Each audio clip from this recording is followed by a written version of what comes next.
لە گۆڕەپانی ئێرانیەکان لە ڕۆژاوای لۆس ئانجلس هەر کەس خۆی بۆ نەورۆز ئامادە دەکات کاتێک گەندامانی بنەماڵە سەردانی یەکتر دەکەن. وەک باوا ئاژانسەکانی گەشتیاری لەم وەرزەدا سەرۆکاریان لەگەڵ ئێرانەکان زۆرە، بەڵام نەگەم ساڵ. ئەوان زیاتر پرسیار دەکەن تا ئەوەی بیتاقە بکڕن. زۆربەی خەڵک کاتێ بیتاقەکەیان نەکردن بیتاقەیەک دەکردن کە پارەکەی ناگەڕێتەوە و گەلێکیش هی نرخی هەرزان دەکردن. ئەوان دەپرسن پێویستمانە پارەکەمان بۆ بگەڕێتەوە چونکە دەترسین بچینە ئێران، ئێمە ناچین.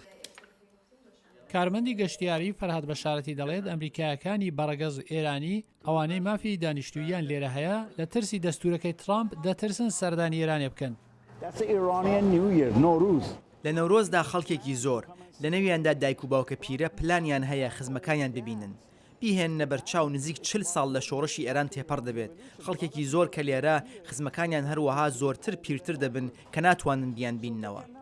دەستوری ترامپ دەڵێت کە ئێران لە لیستەکەدایە چونکە ئەو وڵاتە پشتیوانی تێرۆریزمە. پشتیوانانی ترامپ ستایشی ئەو دەستورە دەکەن. ئێمە لەلایەن پناخوازانی دەوری جیهان هێرشمان کراوەتە سەر لە ئەوروپا لە وڵاتانی تری وەک سووریا و ئێران ئەوان دەبێت بە وردی هەڵسەنگاندنیان لەسەر بکرێت. بەڵام ئەمریکایەکانی بەڕگەز ئێرانی دەڵێن دەستورەکە ڕەوان نییە و کەسانی تر تێرۆر لە ئەمریکادا ئەنجام دەدەن. قەت خەڵکی ئێران لە ئەمریکا یان هیچ شوێنێکی دیکە کاری ترۆریان ئەنجام نەداوە. ئەگەر باز لە حکوومەت دەکەن ئەوە دەبێت کاری حکوومەت لە خەڵک جیا بکەیەوە. خەڵکی ئێمە لەژێر گوشارێکی زۆری دیکتاتۆری لە ئێراندان بۆیە تاوانی حکوومەت مەخەنە سەر ئەستۆی خەڵک. ئەو کەسانێک کە ئەو قەدەغەیە دەیانگرێتەوە خوێندکارانی ئێرانی لە ئەمریکادان. ئێرانێکی زۆر لێرە لە لۆس ئانجلس دەژین لە نێوانیاندا ژمارەیەکی زۆر لە جوولەکەی ئێرانی و بەهایی هەن.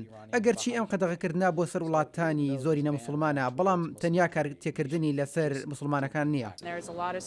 گەرێ خوێندکاری پزیشکی ئەو قەدەغەیە دەیانگرێتەوە و ناتوانن بگەڕێنەوە. مافی بوون بە دانیشتووی ئەوان بڕوانامەکانیان ڕاگیراون بەڵام ناتوانن بگەڕێنەوە. ئەوە ڕەوان نییە و داخێکی گرانە.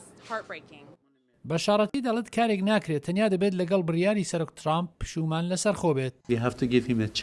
دەبێت چەمانگێ دەرفەت بە ئەو بڕیارە بدەیت. پلانی کەم ڕەنگ بێت ئەو پەسەندی بکات کە ئەو بڕیارێکی دروستی داوە. لە هەمان کاتدا هەندێک پشت بە وتەی شاعری فارس حافز دەبەستن. حافز دەڵێت هەرگیز مەڵێ هەمیشە وەک پێشوو دەبێت و وەک پێشوو دەچێتە پێش. هەر شتێک دەگۆڕدرێت. ڕەنگ بێت بۆ نەورۆزی ئەمجارە ئەوان نێتە پێش.